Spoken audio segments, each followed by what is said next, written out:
of the 25 metropolitan areas, we are the lowest in per capita crime. Is that amazing? And New York City, for all you tourists, went up from 7 million people in 1990 to 8.4 million people today. And the number one reason we are the only major Western city growing by that much is because crime is low. Thank you, Commissioner. Okay, and he's also been a leader on terrorism and keeping our city safe from terrorists, and that's what we're here to talk about today.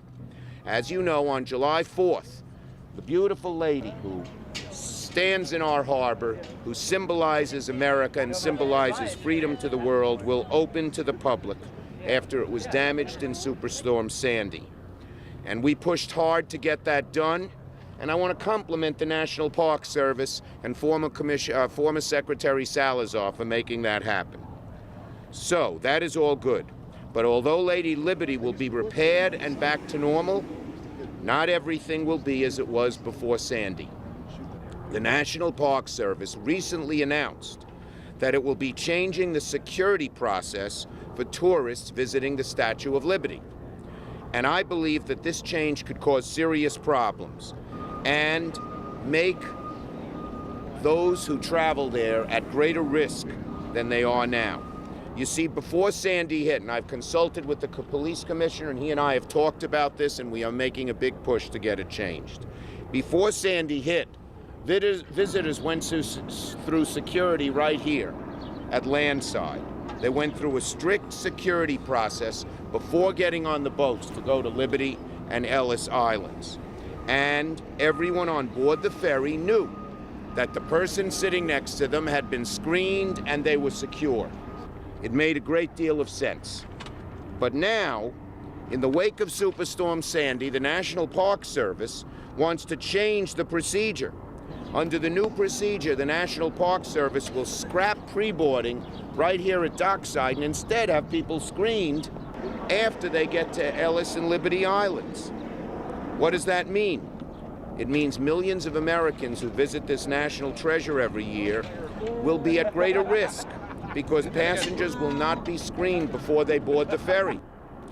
It means someone, God forbid, could bring an explosive device on the boat and create a huge cataclysm, or actually explode that device right at Liberty Island or Ellis Island.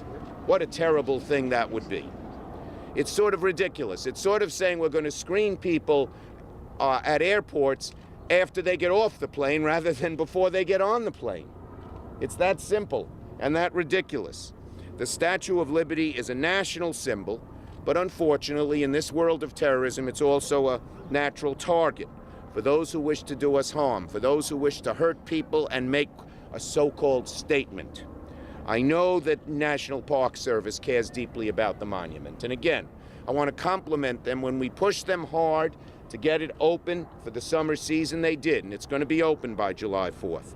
But they've made a serious mistake here, and we're asking them to rethink it, to change it before July 4th, and simply go back to the old procedure where people were checked and screened right here at dockside.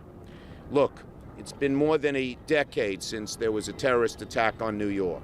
But we all know the terrorists are looking for our weak pressure points. And the minute we let our guard down is when they strike. We learned that at the Boston Marathon. Since they didn't screen large numbers of people for outdoor events, that's where their evil Tsarnaev brothers attacked. So, as I said, could you imagine if airplane passengers were not screened before they boarded a plane and instead they were screened after the plane landed? That makes no sense. It would be unimaginable, but that's what the Park Service, in effect, is doing here with trips to the Statue of Liberty. Now, I am not the only one who feels this way. I've talked at length to the NYPD. They are experts on security. No one knows more about security in New York and around the country than Commissioner Kelly. And that's why we've been so successful here in New York at catching terrorists before they strike. Well, Commissioner Kelly was the one who alerted me to these misgivings, and I studied it and came to the conclusion that he is right. Leaving the ferry with hundreds of people on board, heading towards a national symbol without screening, that's like a sitting duck in New York Harbor. So I think they should change. And they say, you know, here's the other argument Park Service makes. They say we don't screen people at other ferries in New York City. Of course not. They're not going to the Statue of Liberty. We know what the terrorists like to do. They like to strike at symbols. There is no greater symbol for New York and America than the statue. So we're going to do everything we can before it opens on July 4th to get the Park Service to reverse. And again, I just want to conclude as I began. I think the Park Service has done a good job in New York. When we needed the marina open on Staten Island, they worked hard. When they originally weren't going to open the Statue of Liberty for the summer tourist season, they backed off when we pressured them. We are hopeful they will listen to our voices and show the same openness to change when they make a mistake today. With that, Commissioner Kelly. Senator, thank you very much. Thank you for those kind remarks. And I'll tell you this, you can always count on Senator Schumer when public safety is at stake. He does it time and time again. The NYPD and the National Park Service have differences when it comes to ideas on how to protect visitors from a terrorist attack.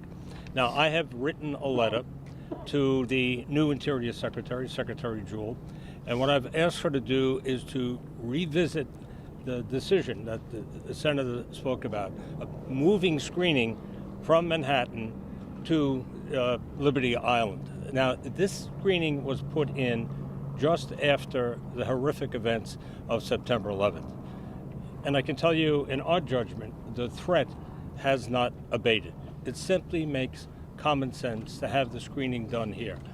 As the Senator said, Al-Qaeda and its surrogates, those who share that jihadist goals, have continually called for attacks against America, attacks in America.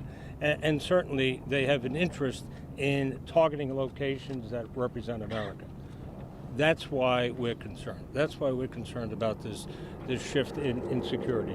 We also believe that you can reduce the lines that will inevitably be gathered here by doing scheduling ticketing.